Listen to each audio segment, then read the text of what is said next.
Hello again, friends. Do you remember me? I'm going to read a couple other stories out of that book that I read last time, the book called The Sneetches.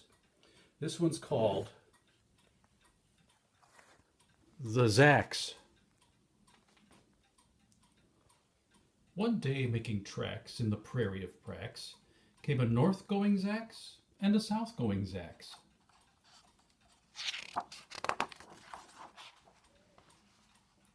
And it happened that both of them came to a place where they bumped. There they stood, foot to foot, face to face. "Look here now," the north-going Zacks said. "I say, you are blocking my path. You are right in my way. I'm a north-going Zacks, and I always go north. Get out of my way now, and let me go forth."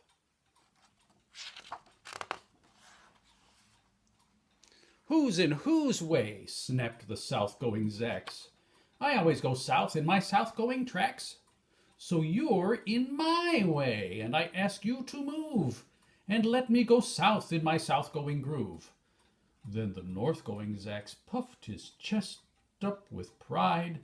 "I'd never," he said, "take a step to one side. And I'll prove to you that I won't change my ways if I have to keep standing here 59 days.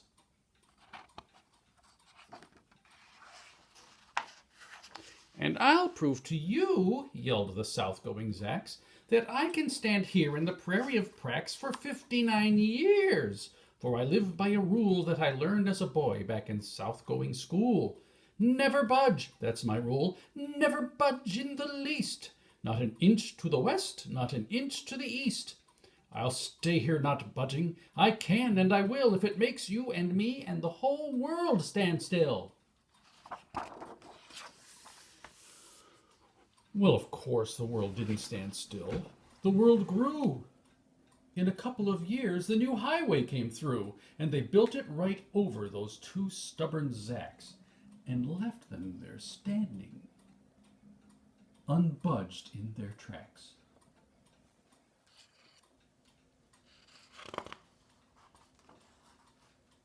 And the next story in this book is called Too Many Daves. Did I ever tell you that Mrs. McCabe had 23 sons and she named them all Dave? Well, she did, and that wasn't a smart thing to do. You see, when she wants one and calls out, "Yoo-hoo! Come into the house, Dave!" she doesn't get one. All 23 Daves of hers come on the run. This makes things quite difficult at the McCaves, as you can imagine, with so many Daves. And often she wishes that when they were born she had named one of them Bodkin Van Horn, and one of them Hoosfoos, and one of them Snim, and one of them Hotshot, and one Sunny Jim, and one of them Shadrach, and one of them Blinky, and one of them Stuffy, and one of them Stinky, another one Putt-Putt, another one Moonface,